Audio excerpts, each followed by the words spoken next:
Subscribe to our YouTube channel and press the bell icon to get the latest updates. Well, good evening, everyone, and of course, good morning to Dr. Elizabeth Economy. On behalf of the Institute of Chinese Studies and the Center for the Study of Developing Societies, let me extend a very warm welcome to all of you to the 14th Giri Deshingkar Memorial Lecture to be delivered by eminent China scholar, Dr. Elizabeth C. Economy. Welcome, Liz.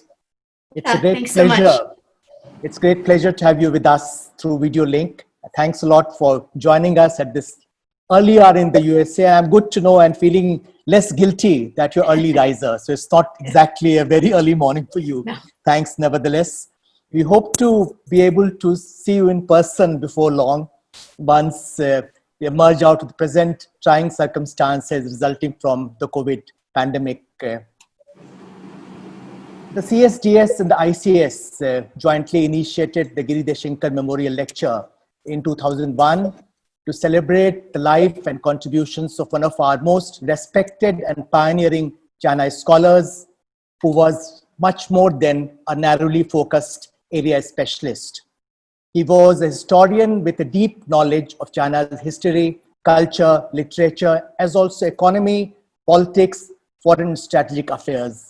He brought a multidisciplinary approach to China studies, promoting collaboration of scholars from different humanities and social sciences backgrounds, and seeking to promote a holistic and nuanced understanding of China in an Indian setting.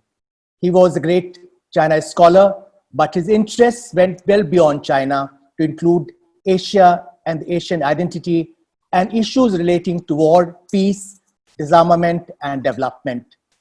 Professor Deshingkar was also a teacher and a mentor of a generation of emerging Chinese scholars in India. He was an institution builder who helped nurture the ICS and the CSDS. In fact, he headed both these institutions as director at different periods. We pay our tribute to him when in the ICS, we have just completed marking 50 years of the institute and its precursor, the China Study Group, which he helped set up in 1969, along with a group of equally motivated and passionate Chinese scholars and practitioners. We also recall Professor Deshingkar's contributions to fostering China Report, the only peer-reviewed academic journal on China coming out from India. He was the editor of China Report, which remains vibrant as the flagship journal of the ICS and has now entered the 56th year of its publication. It's most befitting that this evening we have with us to deliver this prestigious lecture, Dr. Elizabeth Economy, the CB Star Senior Fellow and Director for Asia Studies at the Council on Foreign Relations, New York, and a distinguished visiting fellow at Stanford University's Hoover Institution. As all of you are aware, Dr. Economy is a highly respected Chinese scholar who has several critically acclaimed and prize-winning books to her credit. Her most recent book, The Third Revolution, Xi Jinping and the Chinese State, is widely considered as an essential reading to understand the present political landscape in China under Xi Jinping and its regional and global ambitions, priorities, and preoccupations. Liz Economy is an exceptionally perceptive and clear-eyed observer and interpreter of what's happening in China today. Dr. Economy will speak on a theme which is engaging all of us, US-China relations in the era of Donald Trump and Xi Jinping. Its relationship, which has deteriorated sharply in recent years and entered a new phase of profound competition over geostrategic concerns, economic interests, and fundamental political values, as Dr. Economy puts it. There is now serious talk of a new Cold War breaking out between the two countries. Dr. Economy will help us understand underlying issues, including domestic factors in each country, contributing to the Sino-US rivalry and its broader implications for other countries and for the future role of China and the USA globally. We'd also like her to tell us about the impact of the COVID pandemic and the upcoming election in the USA on the trajectory of the US-China strategic contestation. Liz, we're all looking forward to your lecture. Before that, let me invite Professor Avdendra Sharan, Acting Director, CSDS, to make his remarks. Over to you, Avdendra. Thank you, Mr. Kanta. I'll be very brief. You have said much that had to be said about the speaker and about Giri. Let me first of all welcome everyone on behalf of the Center for Study of Developing Societies and the Institute of Chinese Studies. We have jointly organized this lecture over a number of years, and it's a pleasure to welcome Dr. Economy today evening to deliver the lecture. Professor Giri Deshingkar, whose memory and scholarship we celebrate today, joined the CSDS sometime in the 1970s and went on to serve as its director from 1987 to 92. His interests in China, as Mr. Kanta said, were deep and abiding and covered a wide range, from Chinese history, culture and literature to economy, politics and foreign affairs.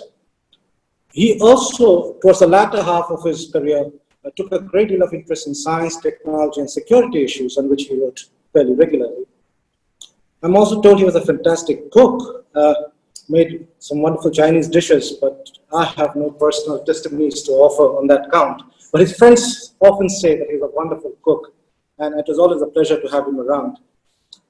In addition, as Mr. Kanta mentioned, he had a deep passion for building institutions, and both the CSDS and ICS owe a lot to Giri. He made major contributions to setting up these institutes, to running them, and also, in addition to the work of the institute, he had an interest in a number of other issues, especially in issues related to peace, and made a major contribution to the United Nations University Program on Peace and Global Transformation. Our founder, director, Professor Rajni Kothari, fondly remembered him, and he wrote a brief introduction to Giri's work and life scholarship, in which he mentions two things which I think are fairly important in our times. One, that Giri provided in Professor Kothari's work an important voice of independent thinking in both Asian affairs and international relations. And second, that while Giri did start as an area specialist, he went on to become, in again Professor Kothari's words, an original and distinguished scholar at large, something to which Mr. Kanta also alluded, that he had a range of interests on which he wrote, both about China and other places. Sadly, Giri passed away too soon in November 2000, and since 2001, this lecture has been instituted in his memory. The first lecture was delivered by Professor Prasenjit Dwara in 2002, and a number of eminent speakers have delivered this lecture since, most recently Mark Elliott. This evening's lecture, as Mr. Kanta mentioned, is being delivered by Dr. Elizabeth Economy. Given the special circumstances in which this lecture is being organized, I must express my regret, both on behalf of ICS and CSDS, that there can be no reception. But we do hope that the lecture will more than make up for it. With those words, let me invite Professor Economy once again and request Mr. Kanta to chair the meeting. Thank you. Thank you, Professor Sharan, for those remarks, especially, recalling the multifaceted personality of Professor Giri Deshingkar, or Giri as he was popularly and fondly known as. Before I invite Dr. Elizabeth Economy to deliver a lecture, let me explain a few things. Dr. Economy will be delivering a lecture of about 30-35 minutes, when we'll mute all participants, in fact, all other participants. In fact, everyone is muted except 3 of us. Thereafter, Dr. Economy has kindly agreed to take questions from the participants. You may indicate your interest in asking questions by using the raise hand option available at the bottom of the list of participants. You may also send me questions through the chat option. I will call on participants to ask their questions during the Q&A session. The concerned participants will unmute himself or herself. Other participants are requested to keep themselves muted so that we don't have any background or ambient noise to disturb the proceedings. Now I have great pleasure inviting Dr. Elizabeth Economy to deliver the 14th Giri Deshingkar Memorial Lecture. Over to you, Liz. Thank you so much, both Dr. Sharan and you, Ashok, Dr. Kanta, for inviting me to speak with you about US-China relations at this critically important moment. It really is a great honor to be selected to deliver the 14th Giri Deshingkar Memorial Lecture. Although I never had the opportunity to meet him, I am an admirer of the clarity of his thought, the directness of his prose, and the range and depth of his expertise. I am also sorry that I cannot be there in person. I have been to Delhi a number of times and have always enjoyed the opportunity to engage with my colleagues there. However, I am grateful that technology enables us to communicate even in this most challenging time of the COVID-19 pandemic. What I'd like to do this evening is just to share some thoughts on the US-China relationship, how dramatically that relationship has changed over the past few years, why I think it's changed, and if there's time, what we might anticipate moving forward. And then, of course, I will very much welcome your questions and comments. And I know, as I said, I've been to Delhi a number of times. I know there will be a lot of thoughts, and I look forward to learning from all of you. So, broadly speaking, there has been a dramatic shift in how the US foreign policy community understands China under Xi Jinping, its intentions, and its capabilities. And this has led to a rethink and a reset of US policy. I like to quote my friend Wang Jise, the former head of Peking University's School of International Relations, who said in an October 2018 interview, US policy has changed because China has changed. But to understand the precise nature of that change in US policy, it is important to look to changes in the US political landscape, namely the election of Donald Trump as President of the United States in 2016. So let me take that as my starting point. First outline, I think, 4 key ways in which China has changed under Xi Jinping that I think have contributed to the transformation in US understanding of China, and then talk more explicitly about the nature of the US policy change. Taken together, these 4 shifts in Chinese policy signaled to the United States that political and economic reform and opening in China had not only stalled, but were in reverse, and that on the global stage, China was prepared to directly challenge US leadership and the international rules-based order. So the first shift is really Xi Jinping's move away from Deng Xiaoping's collective form of leadership to a more one-man authoritarian style of leadership. Xi has amassed an enormous amount of institutional power. He sits on top of most of the important committees and commissions that oversee broad swaths of Chinese domestic and foreign policy, everything from economic reform and development to cybersecurity. He's launched a massive anti-corruption campaign that each year results in the detention of more Chinese officials than the year before. In 2018, there were more than 600,000 Chinese officials who were detained on charges of corruption. The year before that, it was about 500,000. Many people ask, is this anti-corruption campaign for real, or is it just an opportunity for Xi Jinping to get rid of his political opponents? And the answer is it's both. He genuinely believes that anti-corruption, that corruption could be, as he said, the death of the Chinese Communist Party and even the death of the Chinese state if it were not addressed. But at the same time, there was a great study that was done by a professor at Harvard that indicated that if you look at the level of vice minister or above, within the first few years of the anti-corruption campaign, you'd find that about 40% of the people that were targeted in the anti-corruption campaign were in some way tied in to Xi Jinping's political competitors. We also see evidence of efforts to develop a cult of personality. There are over 150 institutes now in China that are devoted just to the idea of Xi Jinping thought.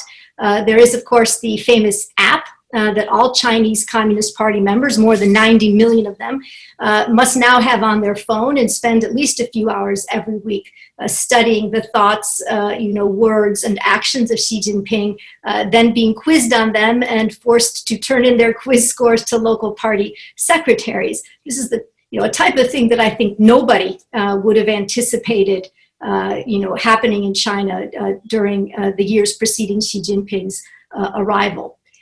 Most significantly, perhaps, Xi Jinping upended the 2-term limit on the presidency.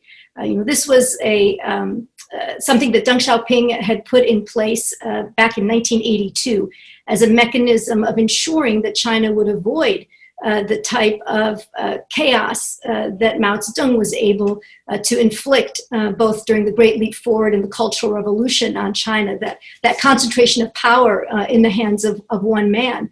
But Xi Jinping managed, I think, to the great dismay of many people, both in and outside China, to remove that constitutional provision. And he may now hold all 3 of the most important positions, president of the country, general secretary of the Communist Party, and chairman of the Central Military Commission for life. I think it's important to remember, of course, that institutional authority doesn't necessarily equate with legitimacy. And one thing that we've seen over the course of this pandemic was that very significant voices of dissent emerged in China. There were public intellectuals who directly criticized Xi Jinping and the Chinese Communist Party, journalists who traveled to Wuhan, to the epicenter of the pandemic, to report on what was really taking place on the ground, to question official Chinese government reports. The financial journal Caixin, which is very well regarded both in and outside China, at one point said there were more than 500,000 cases, while the Chinese government was reporting 83,000 cases. And lawyers have banded together to support people who wanted to sue the government on behalf of loved ones who died. Of course, most of these people have been arrested since then, but I do think it's an important reminder that simply because we don't see evidence of dissent and discontent and civil society within China the way that we did prior to the advent of Xi Jinping in 2012, it doesn't mean that these things don't continue to exist within China. The second big shift under Xi Jinping has been the reassertion of the Chinese Communist Party back into the everyday life of the Chinese people and the Chinese economy. One of the hallmarks of the Deng era was the withdrawal of the party from many aspects of common everyday life and the Chinese economy. But Xi Jinping has really reasserted the power of the Chinese Communist Party. And the most obvious way that we see this, of course, is through the massive surveillance system that the Chinese government has put in place through cameras and phones and computers. The Chinese government tracks its citizens. It has the most sophisticated facial recognition system in the world. It's moving forward on voice recognition and gait recognition.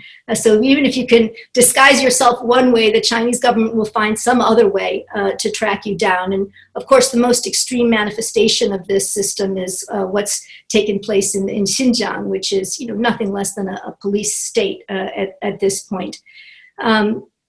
Interestingly, I think the pandemic also raised questions about privacy, and we're seeing this more and more among Chinese citizens and the urban middle class, or concerns about government intrusion. And Robin Li, who is one of the founders of Baidu, for example, he's a member of the Chinese People's Political Consultative Conference, and during the discussions just this past spring, he raised the issue of whether or not the government shouldn't be rolling back some of the more intrusive technological capabilities that it put in place during the pandemic, whether they shouldn't take those back after the pandemic had basically subsided, which I think is quite interesting.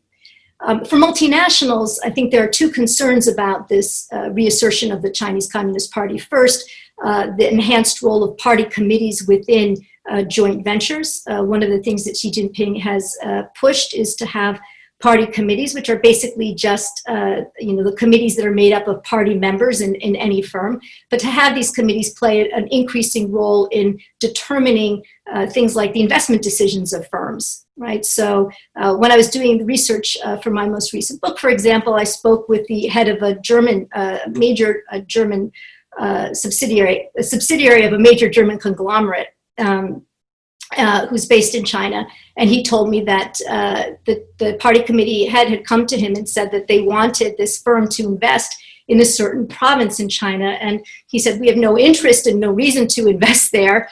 They wanted it done for economic development purposes, so pushed back, and the party had retreated. Nonetheless, this sense that somehow the party is going to play a greater role in the decision-making process of firms is one concern. And the second is really the application of the social credit system to multinationals. And the social credit system, of course, is this effort on the part of the Communist Party to evaluate the political and economic trustworthiness of its citizens, right? Using everything from the court system to phones, to individuals monitoring people's behavior on the street, to cameras on trains, to say, how well are you behaving? And they've had about 40 pilot projects underway for a number of years, but the idea is basically to sort of take into account a number of different factors. Every different pilot project had a different set of metrics, everything from, have you repaid your debts to, did you misbehave? Did you jaywalk? Did you participate in a protest? All of these can contribute to your social credit score, and then to develop a system of rewards or punishments based on your score. And at the same time now, in 2020, they are rolling out the same kind of social credit score for multinationals.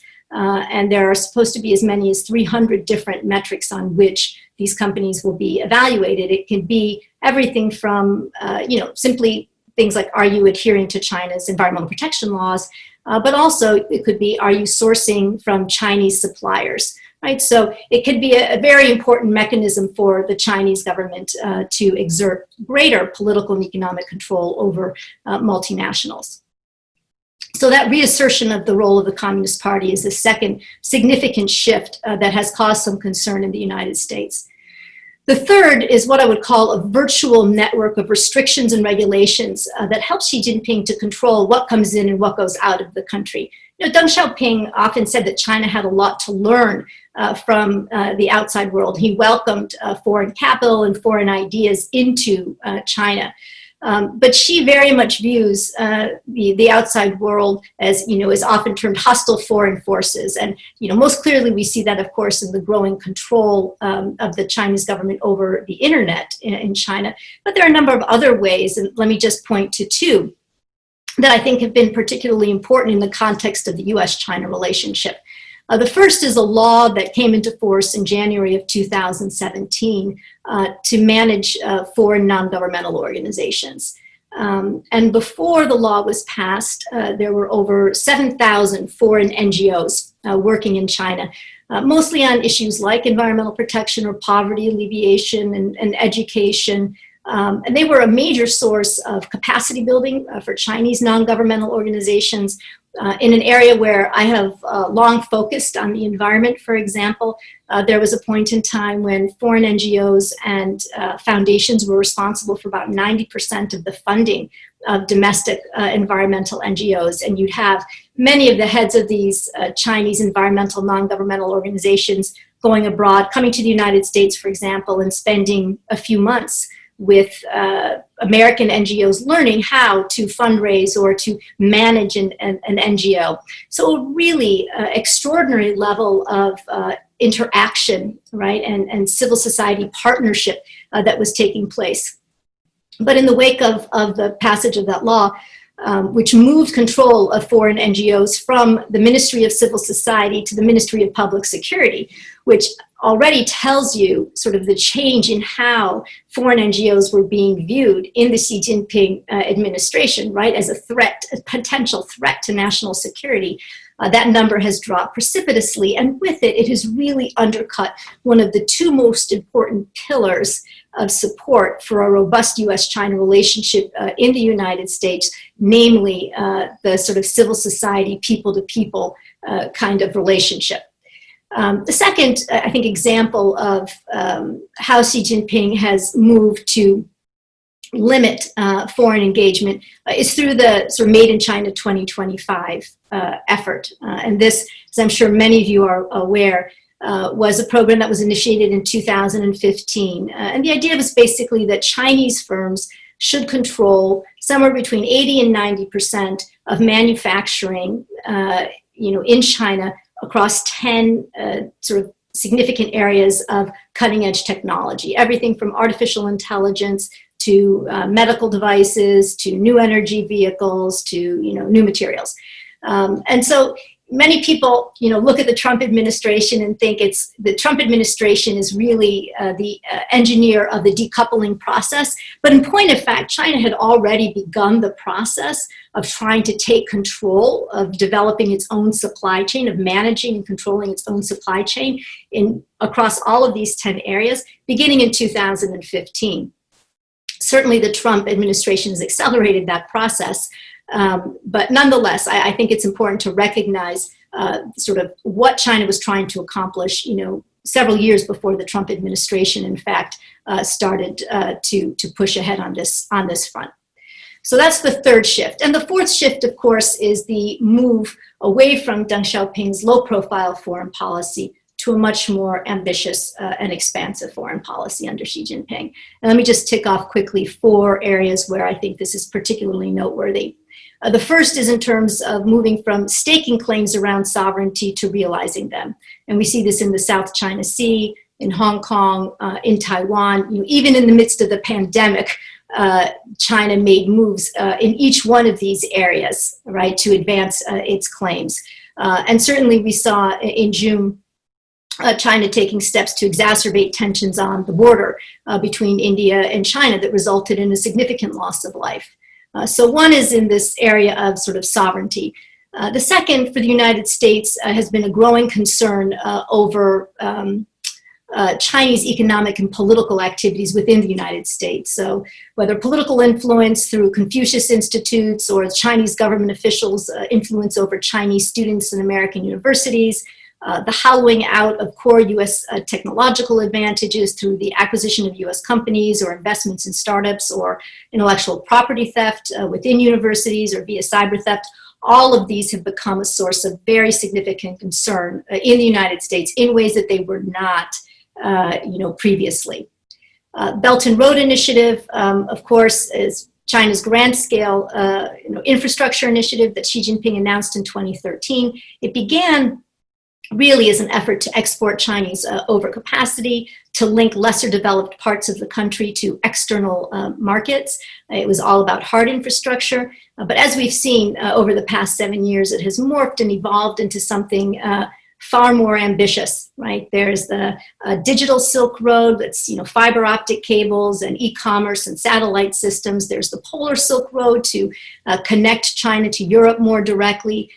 There are efforts, China developed its first military logistics base in Djibouti, concerns that there are more bases, I think, to come. Certainly China's control over many ports, more than 70 in more than 35 countries, gives rise to concerns that, the PLA may be able to not only to dock, but may be developing, more permanent presence in some of these countries, and then political influence. And I should say this is a source of some debate in the United States. Certainly, the degree to which China is attempting to export its political values. I tend to be on one side of the debate, which is to say that when Xi Jinping says that the China model is one that other countries can emulate, and you look to see that China is conducting cybersecurity seminars through its Belton Road countries and helping Tanzanian officials to control dissent and do real-time monitoring of the internet, that we should take him at his word. And then, in fact, China is using the Belton Road and other mechanisms to export authoritarianism. But many people think that, in fact, these are all defensive measures, and we don't need to be so concerned about this. And then finally, Xi Jinping's call for China to lead in the reform of the global governance system. And I think here, if we look at the United Nations, China is putting forth many, many new initiatives around human rights, around internet governance. It has pushed its Belt and Road Initiative, through more than 24 different UN agencies and programs. And I think there is some justification for the concern that has been voiced globally, not just by the United States, but by other countries as well, about China's influence in the World Health Organization, and whether or not that did contribute to the WHO perhaps not being as forward-leaning as it should have been in its recommendations to the rest of the international community as the pandemic began to spread. So for the United States, I think these 4 shifts, point to a China that is both more repressive and authoritarian at home, more ambitious and expansive abroad. And this has 2 important implications. First, that China now directly challenges U.S. values and interests across a wide spectrum of issues. And second, that the traditional U.S. policy of engage but hedge is no longer adequate for managing the relationship with China. So now let me quickly pivot to how the U.S. has responded. The transformation from the Obama administration policy during 2012 and 2016 to the Trump administration policy from 2017 until today has been stark. The Obama administration approach was really classic engage but hedge. Basically, this meant that the Obama administration worked to integrate China into the current international system in the belief that China would develop the necessary norms and institutions that would not only make it a responsible stakeholder in the liberal international order, but that it would also encourage progress on domestic political and economic reform. The hedge element of this, of course, was working with allies and partners to maintain leverage in case China didn't move along this path. By the end of the Obama administration, however, I think the overall assessment, even within the administration itself, was that with the exception of the climate partnership, which contributed to the Paris Climate Accords, and for a short while, the cyber agreement between the United States and China, that the US had ended up in a relatively weaker position vis-a-vis China. China hadn't made any of its promised progress on economic reform. It flat out broke its promise to President Obama not to militarize the artificial features that it created in the South China Sea. It was adopting highly coercive policies toward Taiwan, and it was working to change values and norms around human rights and internet governance through its Belton Road initiative in United Nations. I would say there was mounting concern in and outside the administration about China's expanding influence, but after more than 3 decades, really, of the US following the same policy and believing that it was really the only credible policy, no matter how well it worked, the idea was that, yes, this was a long and tortuous process, but eventually we would get there. It was very difficult to change course. The election of Donald Trump, however, introduced a radically different set of foreign policy actors and ideas into the mix. The most significant, of course, was certainly Trump himself, but also many of his top advisors, Secretary Lighthizer, Secretary Peter Navarro, Matt Pottinger in the NSC, Randy Schriver in DOD, all had very deep concerns about China. They reassessed and they reset US policy. I characterize it as moving from a policy of engage but hedge to an approach of compete, counter, and contain. The Trump administration saw China as a revisionist power and a strategic competitor. But I think what's really important to note, and I think what's also missed in all of the focus on President Trump and his tweets and the general chaos that surrounds him, is that from the very beginning of the Trump administration, there really have been 2 separate China policies that have emerged from this administration. First, there's President Trump's approach. President Trump, as I'm sure you all know, has articulated a framework of America First, which speaks to the US's place in the international system, but also very directly to how the United States should approach China. In practical terms, it means the United States no longer wants to bear the burden of global leadership. President Trump sees US leadership as unfair and costly and understands multilateral institutions and allies as constraints on US interests and power rather than as enablers of US influence. His 3rd day in office, he pulled the US out of the end-stage negotiations of the TPP. 6 months after that, he announced his intentions to withdraw from the Paris Climate Accord, pulled out of the Iran nuclear deal. He's announced that he's pulling out of the World Health Organization, and on and on. Periodically, he threatens to dissolve alliances, withdraw troops from Japan and South Korea unless they pay more for the privilege of hosting the troops. And as we saw during the pandemic, America First also means that the president is not interested in forging consensus on global challenges. US leadership has fallen dramatically short, both at home and abroad. The president has a preference for unilateral action and bilateral negotiation. From this America First platform, he also derived his priorities with regard to China, namely trade and North Korea. These are the 2 issues that he believes are most directly and immediately important to the welfare of the American people. And these are the 2 issues that he has pursued almost to the exclusion of all else relative to China. But the president's approach doesn't really capture the entirety of US policy toward China. In many respects, his narrow focus has allowed for others in his administration to advance a much more expansive effort that reflects a much stronger commitment to US leadership on the global stage, a far more internationalist and multilateral approach to US foreign policy, and a much broader range of issues that are considered critical to US interests than the president naturally supports. This second set of foreign policy priorities, I would argue, is broadly shared by senior members of the Trump administration, Congress, and the US military. Let me just offer a couple of examples, and then I'll tie up with a point or 2 about looking ahead, and then open the floor. So one of the most noteworthy elements of this policy, of this broader policy, is the framework of the Quad and the free and open Indo-Pacific. These were ideas, of course, that were introduced by Japan over a decade ago.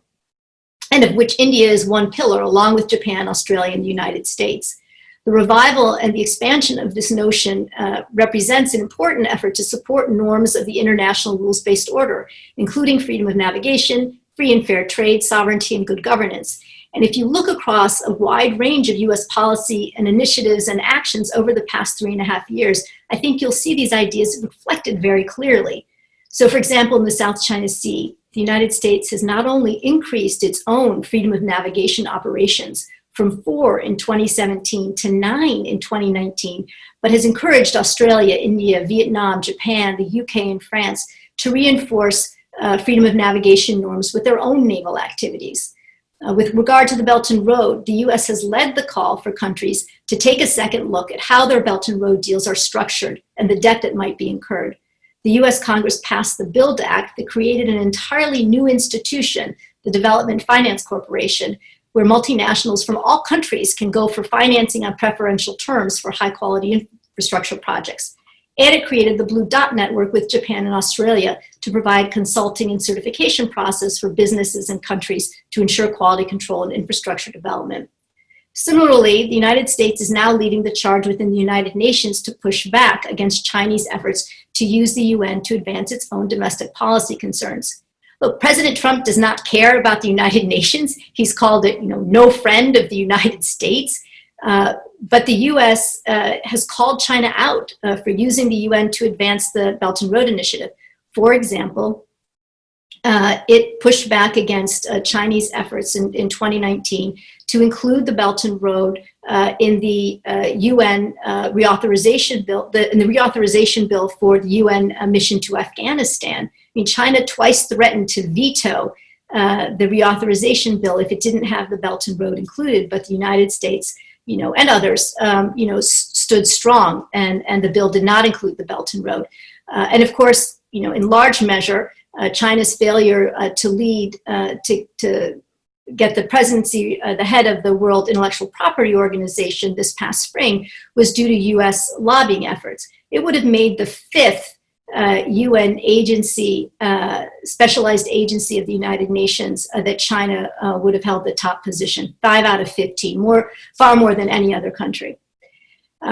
And then finally, I think it may come as a surprise, but the United States has maintained and even in some ways amplified its efforts to promote human rights and democracy.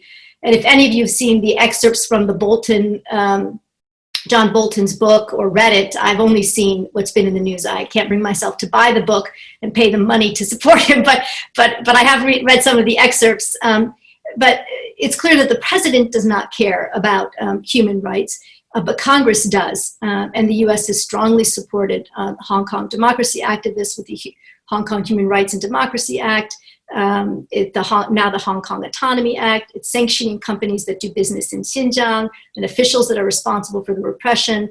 Has provided very strong support for Taiwan, and is bringing Taiwan in as a partner on democracy activities in the Indo-Pacific. So I think it's just important as we take a look at what's transpired in terms of US policy toward China over the past 3.5 years, not simply to focus on President Trump and what he says and what he does, but to look at the totality of the US policy toward China. One final point, I think, within the United States, there is a very strong concern, as I mentioned earlier, about Chinese economic and political activities. And this has contributed to rising anti-Chinese sentiment more broadly through the US population, but also, of course, to this push toward decoupling, not only against Huawei, but more broadly concerns about US technology advantages, developing trusted supply chains, and somehow preventing China from hollowing out the US technology industry. So where does all of this leave us? Probably the worst time in US-China relations since Tiananmen in 1989. I think there's widespread, although not uniformly held belief that China poses a systemic challenge that is bent on advancing its system globally and undermining the liberal international order, that is stealing technology, that it wants to replace the US as the dominant power in East Asia and globally. And COVID-19 only reinforced the sense within the United States that China could not be trusted. At this point, there is no formal dialogue outside of the trade dialogue going on between the United States and China. So what might change with the Biden administration? Let me just make a couple of very quick points. First, I don't think that the fundamental understanding of China is going to change. I think the rhetoric will change. I do think that there will be more debate. There will be more voices that will argue for a better understanding of how U.S. actions affect China, perhaps a push, a greater reluctance to punish China without having a sense for whether or not there will be a real impact.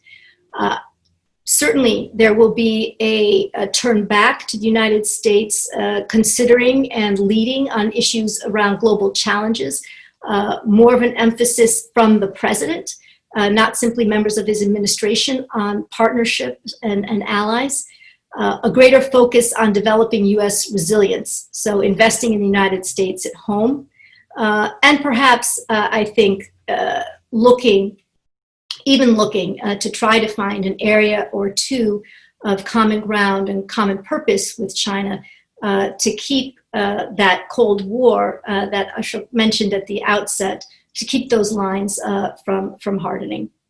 So let me stop there. I hope I've piqued your interest and have provoked some questions, and I look forward to your questions and comments. Thank you very much.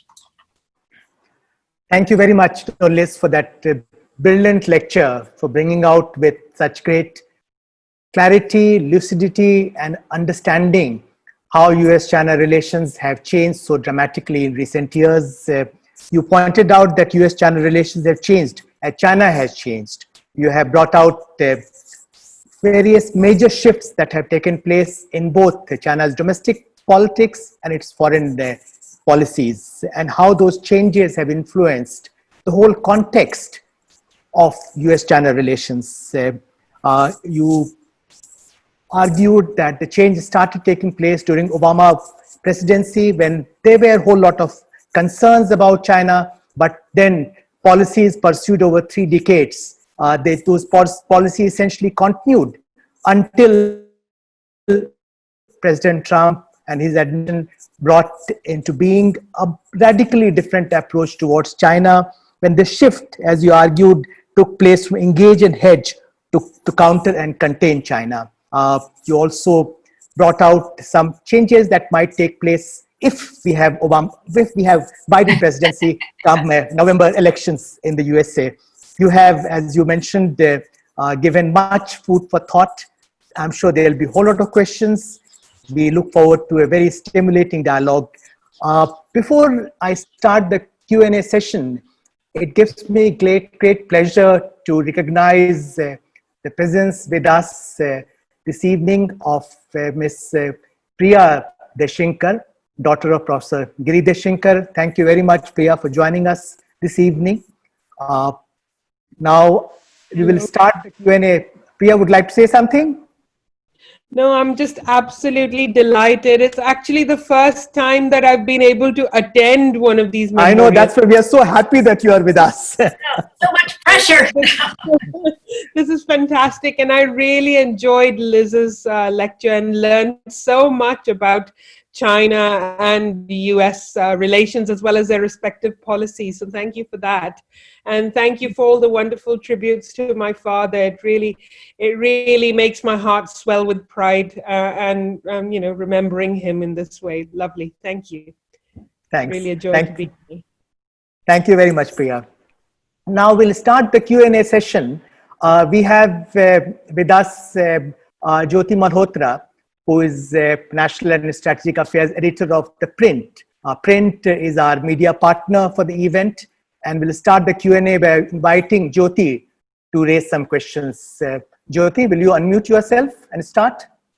Yes, thank you so much, Ambassador Kantha. Thank you for asking me to ask the first question, and thank you, Professor Economy. It was fascinating to listen to you on the US and China. My first question is about where we sit here in India, you know that Indian and Chinese troops have begun the process of withdrawal in Ladakh.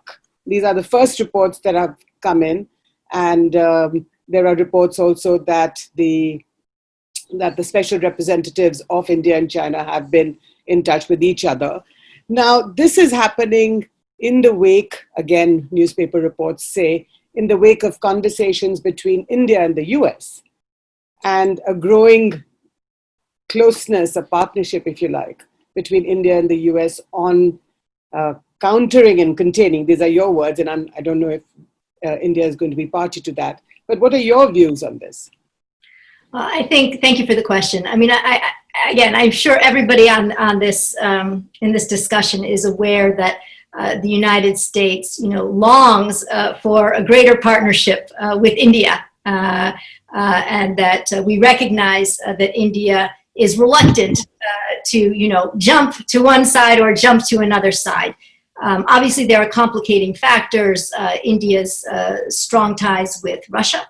The fact that it is a neighboring country, shares a very long border with China. It wants to increase its trade opportunities with China. I think we recognize all of this. But I also think that the Indian government sees challenges that Xi Jinping poses, not only in terms of its own border, but more broadly, perhaps, in the Indo-Pacific, in the Indian Ocean, in areas that India has traditionally considered its own backyard. And I think, in terms of India as the largest democracy in the world, we do share values and commitment to norms that underpin the liberal international order. And so even if it's not about, a U.S.-India partnership, or I've seen some reports that have said maybe India can join the Five Eyes, which I think would be very difficult to accomplish. But I think in terms of a commitment to shared norms, that this ought to be, an area where India and the United States can find common ground and purpose to push back against China. And it's the Trump administration that is countering and containing. It's not my personal policy. Right.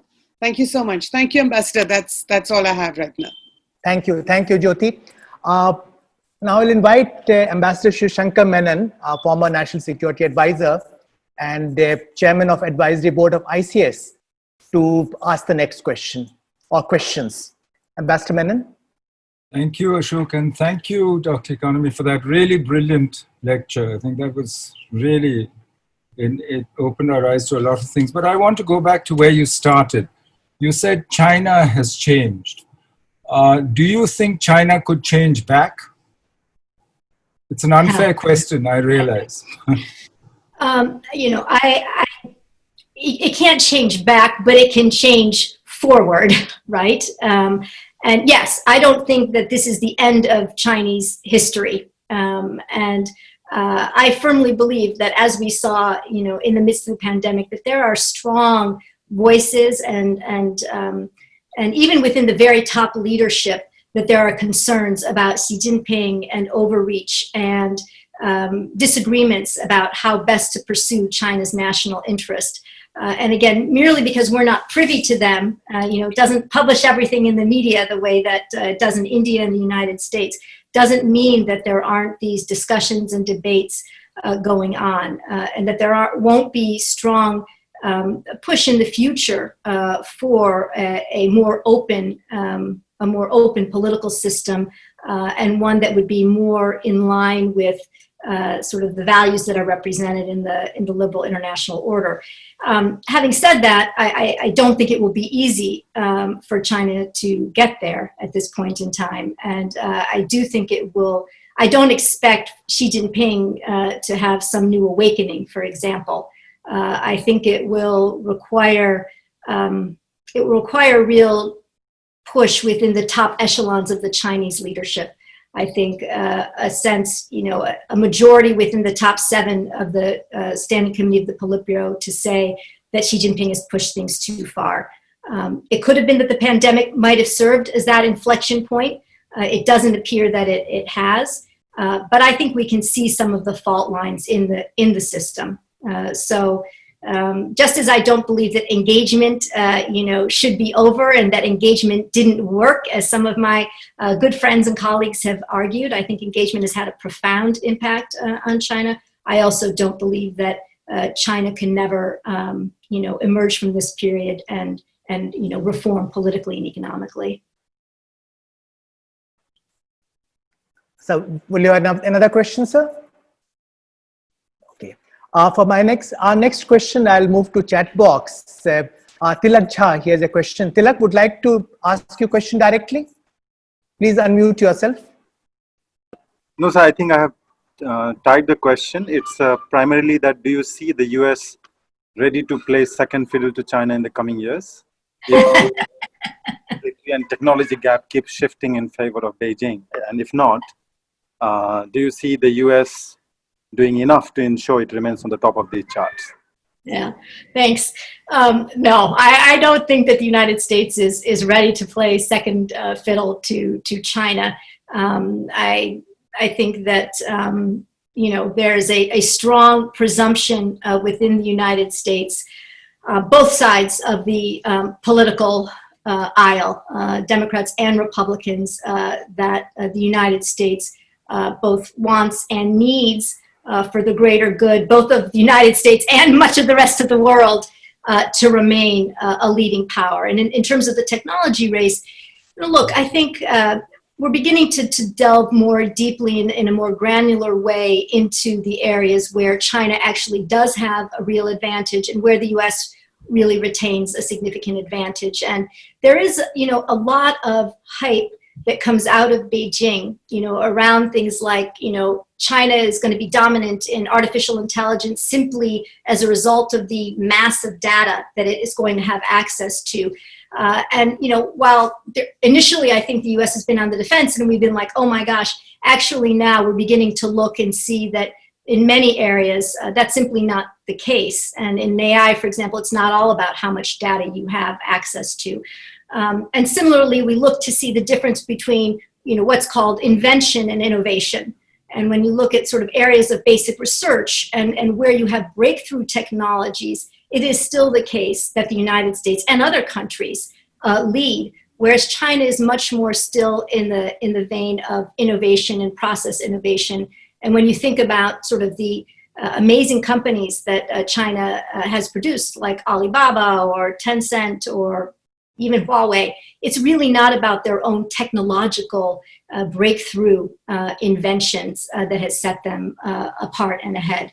So I think, we still have room, but it will require us to dig back down in, to recommit to investing in our educational system and in our research. But I actually am not, I am not so worried about that. As long as we move forward in the next election, I feel reasonably confident that the United States can move ahead. Thanks, Liz. The next question is from Beena Agrawal. Well, you have partly answered this question. Beena would like to know whether you expect US policies towards China to change substantially if there is a Biden presidency compared to policies President Trump is pursuing. If so, in what direction? Will he go back to Obama's approach? If not, what kind of changes you emphasize if there is Biden presidency? Sure. I mean, I think, again, that there will be some tempering of rhetoric, certainly. I think there will be an effort to find areas of common purpose and common ground. Hopefully, we'll get back on board with climate change and partnership and coordination with China on that front. I think in areas like pandemics, I think there will be a sense that these issues of sort of global import are areas where we should try to forge a common approach, or at least a coordinated approach. But in terms, again, of our fundamental understanding of China and the direction in which it's moving and the challenges that it poses to the United States, to fundamental values and interests of the United States, I don't anticipate that that is going to change. In terms of the decoupling effort, the pushback on Huawei, I think these things have been put in motion. And there may be an effort to look at things, as we say, to use a scalpel instead of a sledgehammer.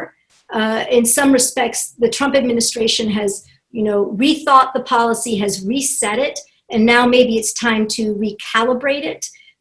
But again, I think the fundamentals of U.S. understanding are not going to change. Thanks. For next question, I invite Ambassador Saurav Kumar. He has raised his hand to ask the question. Thank you. Saurav, can you unmute yourself? Yeah. Can you hear me? Thank you.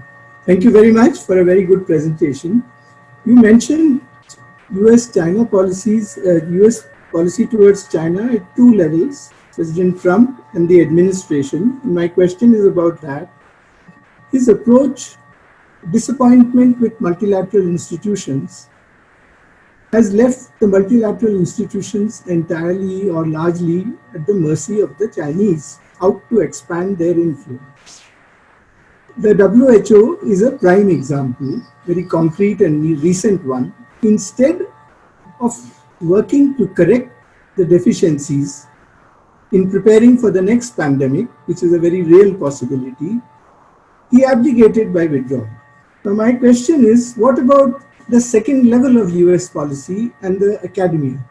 Is there concern, has there been work to show that US would have been better off being inside, tackling the problem from within, WHO in particular, and setting limits, and easily the question of transparency.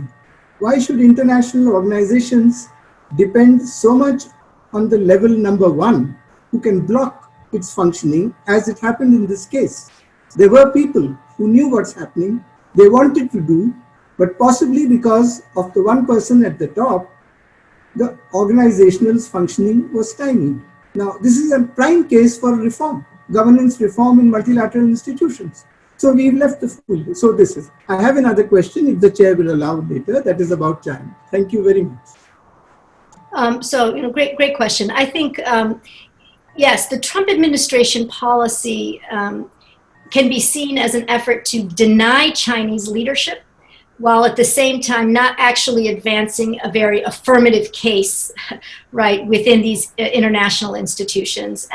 And so I think that is an area where a Biden administration would do things differently. There is widespread agreement in many parts of the academy that the United States needs to re-engage, right? And so at every step of the president's withdrawal from various, different international multilateral institutions and his threats, there are huge outcries of concern from the broader U.S. foreign policy community. I think there is, again, recognition among many that these institutions need to be reformed. But in order to do that, right, you have to be engaged. And so, again, I expect that a Biden presidency will both say, yes, this did not function well, and it cannot be allowed to happen again. But the way that we're going to do it is not going to be to withdraw, to take our marbles and go home and say we're not going to play, but in fact to get back in there and to work with our partners and allies to lead. And somewhat of an example of this, again, is in the World Intellectual Property Organization, where the U.S. worked very hard to deny China's leadership and to help the Singaporean candidate become the head of that organization. And I think, it's just one example, but I do think you're right. I mean, we need to be engaged in order to make the changes. It's also true, I hope, frankly, that the fact that the rest of the world can look at this 3.5-year period of the Trump administration and realize that it cannot rely on the United States, right, necessarily, that this will empower other actors, right, other democracies in particular, to step up and to assume or to push for a greater, stronger leadership role. And I think we've seen that happen in smaller areas where the Trump administration is withdrawn and the Canadians or the Netherlands or other countries have stepped in to the breach. But I think it's going to need to happen on a much more sustained way as well. Sorry, but why do we need to wait for a Biden administration for this? I was asking if the academia and the establishment cannot point out the dysfunctionality of this approach, and even under Trump, an alternative approach. Sorry. Unfortunately, these are a few areas where the president has pulled the plug, and the academy, no matter its the hue and cry that has been raised, and even whatever people within the administration, right, are pushing back against these kinds of actions, cannot seem to reason with him. And this happens. I mean, frankly, we can't even get our president to wear a mask, right? So, I don't know what you expect. Saurabh, we'll get back to you for your second question if time permits later. Thank you. We have a very long list of people waiting to ask question. May I now invite General Prabir Chakravarti to ask his question. You can unmute yourself.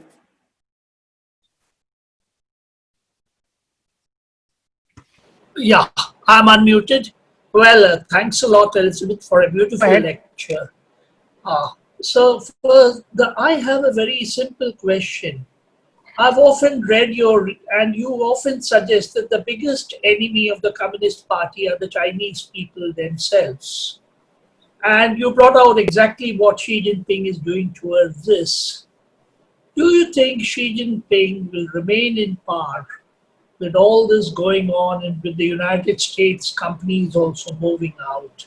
Because one thing that the party has been using is the economy to keep control of China. What's your view? So, sorry, for me, your voice came in and out a little bit. The question is whether or not Xi Jinping is going to be able to stay in power, or whether there are going to be forces that get him out? Is that basically the question? Yeah? Yes, that's the basic question. Okay. Yes. So, of course, the answer is I don't know. But I do think, we've seen at a few points in time in the recent past that he has come under pressure. There have been reports that, the former leaders, Jiang Zemin, Zhu Rongji, Hu Jintao, and others have stepped up and spoken with members of the Standing Committee of the Politburo to say that Xi Jinping has moved too far, alienated the United States. I think it's an area, frankly, where it could be important, and this goes to the point that I made earlier about framing, a relationship between the United States and India around norms, and not around just an anti-China framework. I think it's particularly important in this context that everything not be understood as a competition between the United States and China. So to the extent that the international community brings pressure to bear on China, to the extent that it weakens Xi Jinping, I think it comes from a collection of countries and not from the United States leading the charge. Because when it's the United States leading the charge, China simply, and Xi Jinping simply says, this is just about the United States trying to contain China. But when you have many other countries, India and European countries and smaller countries, sort of rising up and saying, your behavior is not acceptable. When ASEAN as a collective says, we don't recognize, your 9-dash line, or when small island states say to China, you need to do something more on climate change. All of these things, I think they're powerful international tools for weakening Xi Jinping. So I think it's very easy for him just to use the United States to rally nationalism. So I think that's one source. And the second source is, I think, what you were also suggesting, which is, the Chinese people themselves. And here, you can hardly blame the Chinese people for, not standing up and protesting. I mean, the degree to which he has been able to put, this domestic security apparatus, into place, I mean, it's extraordinary, really. I look back to 2011, before he came to power, and the really vibrant civil society that was present on the Chinese internet. There were calls for political reform. You had all this environmental activism taking place. It was like an entirely different country, at that point in time. Of course, it wasn't an entirely different country, but it could appear, at least you had so many different voices. Again, I think those voices are all still there. But we've seen in this pandemic period that even when they come out and they push, that Xi Jinping still retains the power to squash them. So I'm not enormously optimistic that Xi Jinping is going to be out anytime soon, but I don't put the percentage, chance at 0. Thanks. Thank you. For next question, I'll go to Professor Hemant Adlakha. Hemant, can you unmute yourself and ask the question? Yeah, thank you.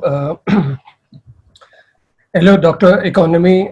It was a very fascinating presentation on such a huge and important topic in such a short time.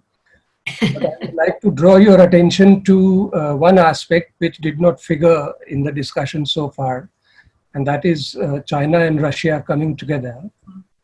And also, maybe, I don't know, because it's not considered important in the American discourse, or, I'm asking this thing because there's something very interesting which has happened 3 days ago in Beijing. The Russian embassy in Beijing, in a Weibo post in Chinese, sent a message celebrating the 160th anniversary of Vladivostok. And that became a very controversial message, and it enraged many Chinese, especially the strategic affairs commentators, because in the message, Vladivostok was also mentioned in Chinese by the Chinese name before it became Vladivostok during Qing dynasty. So it resulted in many commentators writing angrily about it. And in fact, some of them also mentioned openly that Russia was and is and will remain China's enemy more than Japan and the US. So I would like you to comment on that. Thank you. So thank you. I think Russia-China is an important issue in the United States, and there's a lot of discussion about it, and there are some pretty prominent US thinkers and analysts who often argue that the United States should do more to reset the relationship with Russia, to try to bring Russia back into the fold, to split it off from China somehow. Most people think that this is not particularly likely to happen. Xi Jinping, probably maybe 2 years ago, he was giving a speech in Russia where he said that Vladimir Putin was his best friend in the international community. So I used to say that in my talks just to poke at President Trump, because President Trump was always talking about how Xi Jinping was his great friend. But I think there are two different levels here. I think there remains, I think, a degree of distrust at the popular level between Russians and Chinese. But at the senior most levels, I think, and concerned within Russia probably about sort of the degree to which Russia has become a kind of junior partner, particularly in the economic sphere to China. And as China continues to develop, for example, its own weapons capabilities, that aspect of Russian sort of superiority is also being much diminished. So I think that there's, and Russia subsumed its Eurasian Economic Union largely within the context of the Belton Road Initiative. So I think there is this element within Russia. But I was in Russia maybe 3 years ago. I have to say I was surprised at the extent to which I didn't find much interest in sort of breaking away from China, actually, and a lack of concern about this sort of junior partner status. I think Russia maintains sort of on the strategic level, for example, in the Middle East, they seem to have carved out a kind of, Russia as a strategic player, as a security military player, China as the economic player. And of course, they agree on a lot and have for a long time within the United Nations. They're almost always together. Russia doesn't criticize China on the South China Sea. China doesn't criticize Russia on Crimea. So it may be a marriage of some convenience, and it also may be structured around an anti-US platform to a large extent. And it may fracture at some point. I don't dismiss that as a possibility. But I think for now, the forces that bring them together certainly seem to be stronger than the ones that are likely to pull them apart, no matter the level of sort of societal, like, you know, as I said, distrust or lack of partnership. Thanks, Liz. We have actually nearly 20 questions in the chat box. But since we are running out of time, I'm afraid we won't be able to, give opportunity to everyone. What I'll do, I'll read out, 3 of the questions which are there, and I'll request Liz to keep your answers, relatively brief because, time left is very short. So first question is from Ambassador Vijay Nambiar. His question is, how do you see the recent comment by Susan Shirk that she's re-examining her earlier assumptions that the cooperation with China under Xi Jinping? Is this view widely shared among other China scholars, or is it exceptional? This is one question. Would like to answer one by one, or can I combine some questions? I'll go fast. Okay, go ahead then. Go ahead. Why don't you respond? So I think Susan, I know her interview in PBS NewsHour. I sent her a note saying that I thought it was a really great interview. I think in many respects, there are 2 different camps. Susan kind of straddled the 2. I'm more in one, the sort of 200 people that signed on to the Washington Post letter saying that U.S. policy is too tougher in another, and Susan was kind of in between. And I think the amount of information coming at U.S. right now in terms of Chinese malign activities really does force many of those people who kind of straddled to move to one side. So I don't think she is in any way unique in this respect. I think it should be impossible for people to ignore what's going on with Xi Jinping and China and the policies. Okay, the next question is by Dr. G. Venkat Raman. Venkat would like to know, how will US balance the China given its ambitions to become an Asian hegemon and simultaneously pursuing the US first policy approach? Sorry, you totally froze. You froze in the middle of the question. So what was the question again? Sorry. Okay. Let me repeat. Sorry, the connectivity is a little poor. How will US balance the task of containing China given its ambitions to become an Asian hegemon and simultaneously pursuing the US first policy approach? So I think what we've seen out of the Trump administration is that, again, it's about denying China. So while the United States doesn't necessarily, President Trump doesn't necessarily want to lead the world, that first of all, many of his advisors, his primary advisors and Congress do want the United States to retain that role.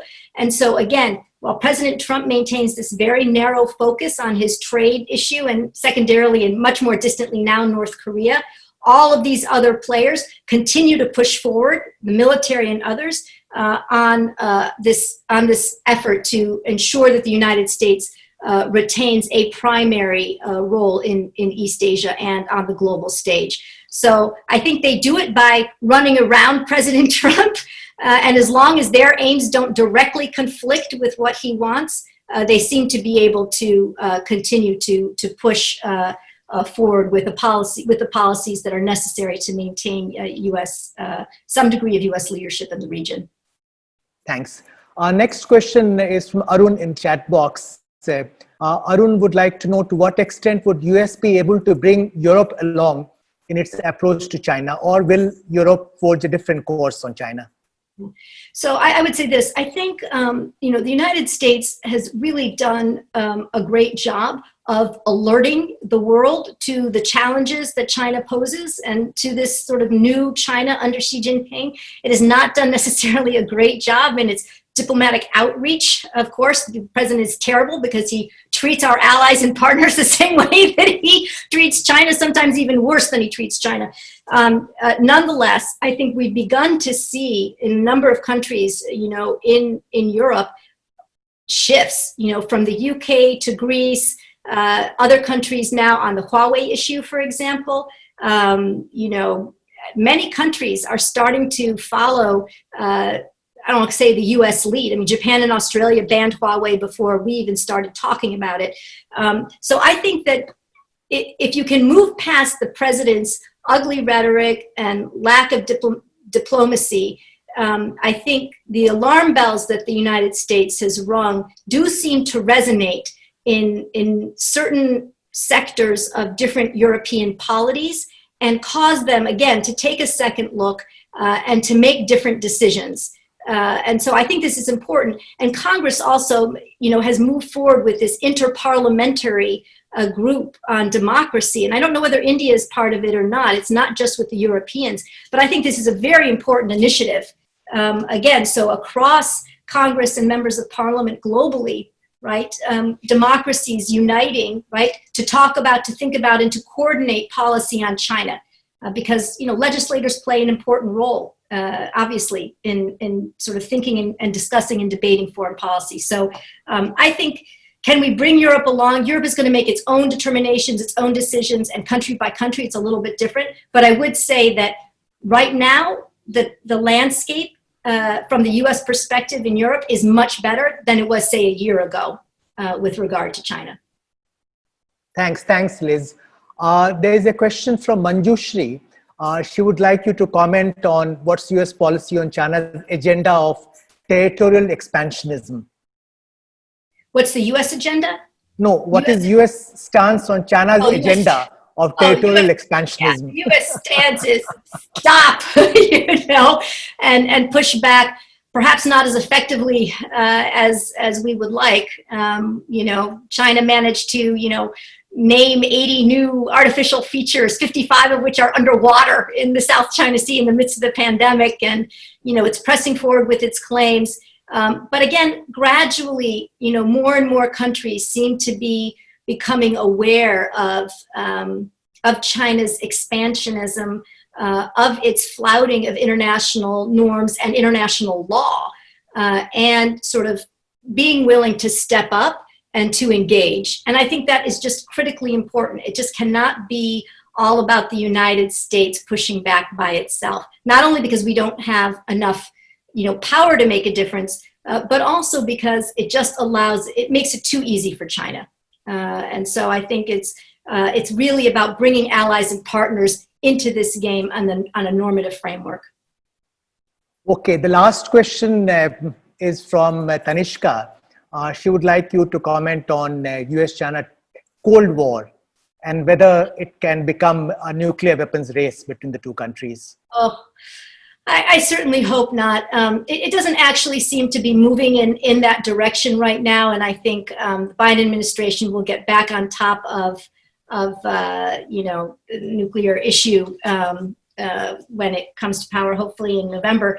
But I am concerned about this hardening of lines that's taking place right now, and if we don't get a new administration in November, I am concerned about the potential for, again, there not to be, any way out of this, downward spiral. I'm all in favor of a very tough policy toward China, but I'm not in favor of, some form of a Cold War emerging where, we have such limited forms of engagement and, limited opportunities to think about global challenges, et cetera. So we'll have to wait to see. But I don't think that's not an issue, I would say right now, that we have to add to all the other issues of concern in the United States about the state of the relationship with China. So hopefully we're not going to have to add that one in the near future.